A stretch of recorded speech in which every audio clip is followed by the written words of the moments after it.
সবথেকে বেশি যেটা ইউজ করা হয়, আমি আপনাদেরকে একদম ট্রুলি বলি, হ্যাকিংয়ের ক্ষেত্রে পাইথনটা সবথেকে বেশি ইউজ করা হয় বর্তমানে।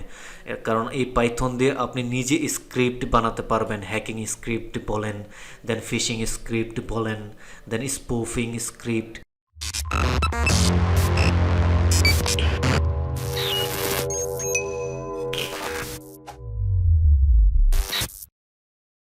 Hey guys, this is Aralfin Arif and welcome to Cleavercode. Welcome to Cleavercode new series Python for beginners.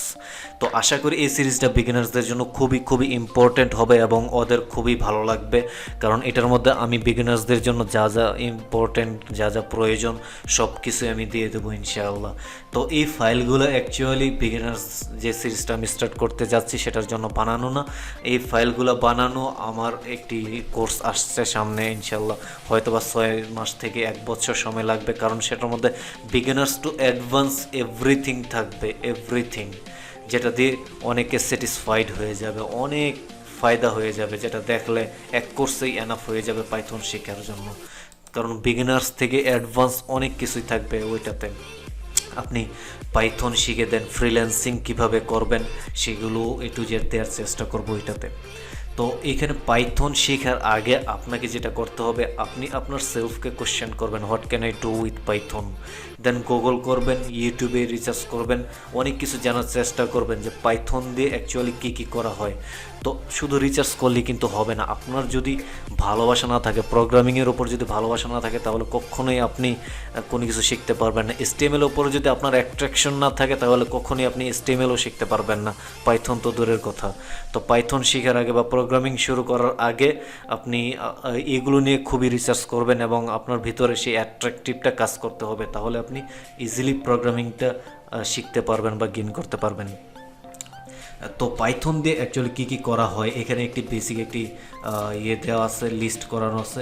এটা অ্যাকচুয়ালি বেসিক নেই, এটাই একদম মূল লিস্ট, যেটাতেই সব কিছু করা হয়, এখানেই সব কিছু দেওয়া আছে। তো ওয়েব ডেভেলপমেন্টের জন্য যেগুলো খুবই খুবই ইম্পর্ট্যান্ট, ডিজেঙ্গু, ফ্ল্যাক্স, বাটল।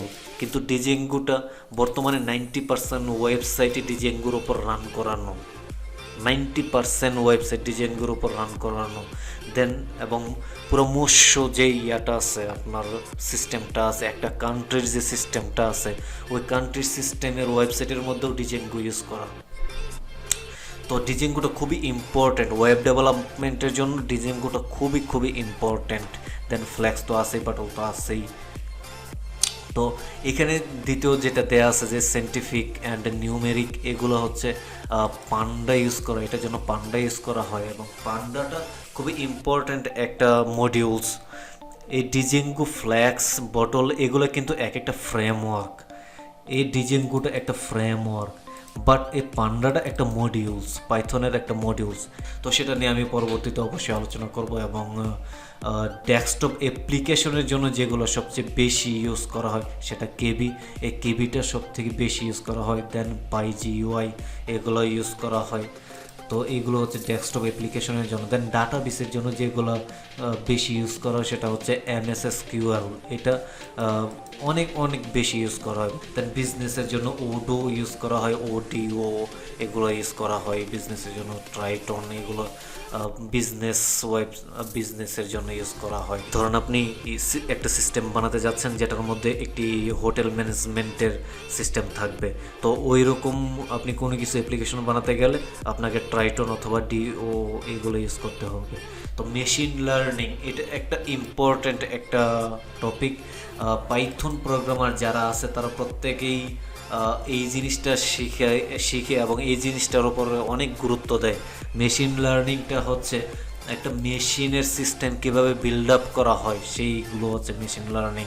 তো সেটার জন্য যেগুলো ইউজ করা হয় সেটা হচ্ছে টেনসরফ্লো, এগুলো ইউজ করা হয় সব থেকে বেশি। তো এটা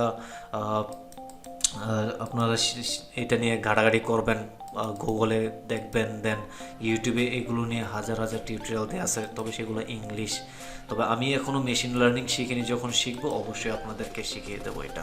তো ডাটা সায়েন্সের জন্য যেগুলো ইউজ করা হয়, বুকেটা সব থেকে বেশি ইউজ করা হয়। দেন সিবর্ন এগুলো ইউজ করা হয়। দেন পেন টেস্টিংটা কি অ্যাকচুয়ালি, পেন টেস্টিংয়ের মধ্যে কি আছে, এখানে সকেট আছে। সকেট হচ্ছে একটা মডিউলস, সকেটটা নিয়ে কী কী কাজ করা হয় আমি আপনাদেরকে একটু ডিটেলস বলি। সকেটটা হচ্ছে আপনারা ফেসবুকে মেসেঞ্জার ইউজ করেন, তাই না?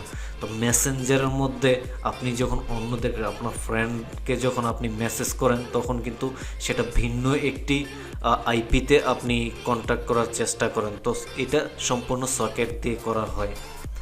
বিশেষ করে ফেসবুকের যে ইয়াটা দেওয়া আছে, ফেসবুক দেন হোয়াটসঅ্যাপ, যে এইগুলোর মধ্যে সকেটটা সবথেকে বেশি ইউজ করা, কারণ এটা আইপির সাথে কানেক্ট করা হয়, দুইটা আইপির সাথে কানেক্ট করে দেন কাজ করা হয়। এবং প্রত্যেকটা আইপির, আপনি যে ডিভাইসটা, অ্যান্ড্রয়েড ডিভাইসটা অথবা পিসি ল্যাপটপটা ইউজ করতেছেন, ওই আইপির একটা পিন কোড থাকে, পোর্ট নাম্বার বলা হয় সেটা। তো ওই পোর্ট নাম্বার দিয়ে দেন আপনার অন্য একটি আইপির সাথে কানেক্ট করা হয়, দেন আপনি ওই আইপির সাথে কন্ট্যাক্ট করেন, কথা বলেন, এগুলো আর কি। তো আমি এই সকেট নিয়ে আমি টিউটোরিয়াল বানাবো ইনশাল্লাহ। আমি একটি লাইভ চ্যাটবোর্ড বানিয়ে আপনাদেরকে দেখাবো এই সকেট দিয়ে। এই সকেটটা খুবই মজাদার একটা মডিউলস, এটা দিয়ে খুবই ইম্পর্টেন্ট অনেক কিছু করা যায়। বিশেষ করে সাইবার সিকিউরিটির ক্ষেত্রেও এটাও খুবই ইম্পর্টেন্ট একটা জিনিস।